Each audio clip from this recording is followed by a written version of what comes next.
What's going on, guys? Paul here. Welcome back to another Cardano video. If you're new, make sure you hit the subscribe and the notification bell so that you never miss an update. And please do consider giving the video a like, leave a comment, or even share it out there. All of that really helps within the YouTube algorithm. So what we're going to go through today is what happened over the weekend. Why did Cardano crash?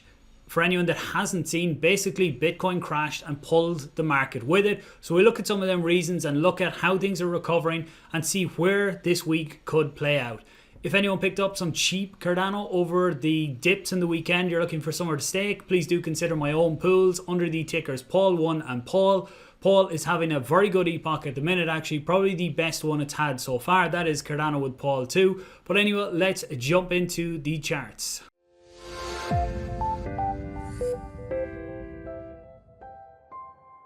Okay, so what we're looking at here is the Bitcoin USD price. So we have to start here with everything that happened on the weekend. We have to start with Bitcoin because that is where the problem started. So what I'm showing you here is the bigger picture.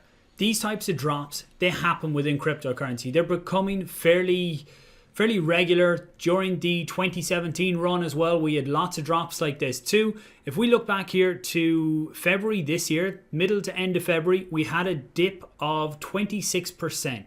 Then we went on to set the all-time high at the time of $62,000. Once again, a dip of 18.5% before going up to set the all-time high of 65,000 last week. Then we had the dip over the weekend of 20%. Again, this happened a lot quicker, and that is due to a few of the reasons I'm going to get into in a minute. But this is just to show you that these types of things happen.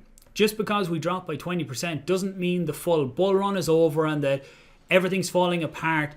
You will see lots of scaremongering out there, and you'll see some manipulation across social media and all that types of stuff. But look, these things happen within crypto. If you're new, then unfortunately, if you want to be involved, these are things you need to get used to. If we look at some of the reasons then, so Bitcoin hash rate, which is the mining power of Bitcoin, seen a drop of 40%. So if we look at this here, we'll zoom out first to a 3-year view just to give you the picture. It's generally been going up. Pullbacks and going up just like the market. This is the amount of hash rate dedicated to Bitcoin mining. We've seen a huge drop over the weekend. I think it was something around 40% they said that it dropped, and that was due to a power outage in China. Again, that raises, let's zoom in on this so you can see this drop here. That does raise questions over how centralized some of the mining is for Bitcoin, but that is for a different video altogether. So again, this drop happened here, and that would have set some panic into the market. So you would have had some bots that were programmed to start selling off Bitcoin if it sees any significant drops in hash rate, because sometimes that can mean there's an issue, there's a problem with the network, and you will have people selling off the Bitcoin to, I suppose, to save their money.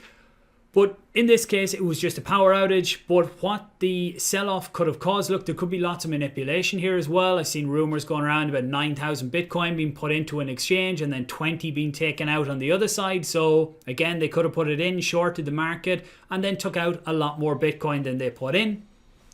But for this, again, I would say there's lots of bots, there's lots of fear happening here. And once you start to see the bit of a sell-off, what that also done was triggered, I think it was one of the biggest days ever for liquidations on leverage trading. So you can see this here, there was $10 billion liquidated in long trades on Bitcoin.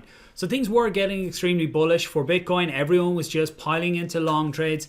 And then all of a sudden this happens, and this wiped out, I would say, basically all leverage trades that were long on Bitcoin got wiped out in this here. You can see these were the normal days here all the way back to the middle of January. You can see the levels that we were hitting. We had a big day here, the 21st of February. There was lots of liquidations that day, and actually that does line up here. If we look back here, when we had the drop on the 21st of February, we can see this drop here liquidated a lot of people, but nothing to the degree that was liquidated here.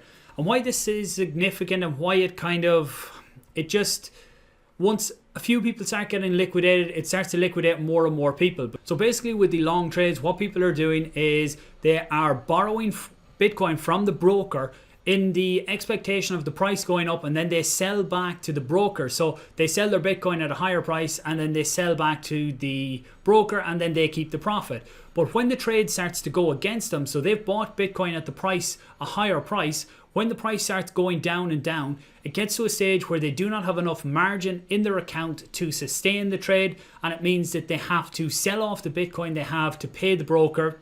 And what this does is it just puts more and more sell pressure on the top, pushes the price down further, and starts hitting more people like that on the way down. So again, these types of things, it can be just like the snowball effect, starts at the top of the mountain and just gets bigger and bigger as it goes down, and that's what has been an attributing factor here. There was also FUD going around about money laundering, and companies were going to be charged this week for money laundering through cryptocurrency. Again, I haven't seen any substantial information or anything to back that up just yet. It looks like just FUD going around the market, but again, we'll see how the week develops on that. So looking then, that is the Bitcoin price. Again, we did get a bit of a bounce, we got a decent bounce yesterday, and this morning things were going fairly well. On another bit of a dip right now, so we need to see where this plays out. There's no point calling any certain levels or anything like that yet, but let's take a look at how this has impacted the ADA price. And first of all, we look at the ADA BTC chart. So this is the price of ADA against Bitcoin. You can see when we got the dip, we still held well above 2,000 sats, which is the level I've been talking about for a while. This is ADA against Bitcoin, so how much it costs to buy one ADA with Bitcoin. So again, we're still very much in consolidation in this chart here. Again, just waiting for me on the top side, 2,500 sats is the level we need to break to get a real breakout on the ADA price. On the lower side, still holding very solid this 2,000 sats level. Looking at this in USD, so you can see as I'm recording, we are getting another dip. At these types of levels, I am very tempted to go into a long trade here. Now, I had a small one earlier on, but I got out at 26 cents. I just wanted... The markets were unsteady, so I wasn't just fully happy with staying in, so I took my profit, and I was waiting for these types of pullbacks. So I'll see how the day plays out, whether I go in again. But what I would personally be looking for here is, so when we got this dip down here, nearly down to $1.02. So sorry I didn't have some low orders in the market, but I was not expecting to get a dip down that far so quickly anyway. We got the push back up, we got the bounce up, and then we got the pullback again. So what I'm looking for on this current pullback is for wherever this ends up stopping here, that it is higher than $1.13. So this part here was a higher low than down here. So we have the higher low here. So wherever this pullback stops, I want to see that this is a higher low than this one here. Again, this 119, 120 does look like a good level that if we can stop here and get pushing up to the upside again. I'll do a video tomorrow because look, right now there's no point saying we're going to this level or going to that level. We need to see how this plays out. It's still reverberating around how this all played out. So we need to see, make sure that all of the FUD that's out there, that's all it basically is FUD.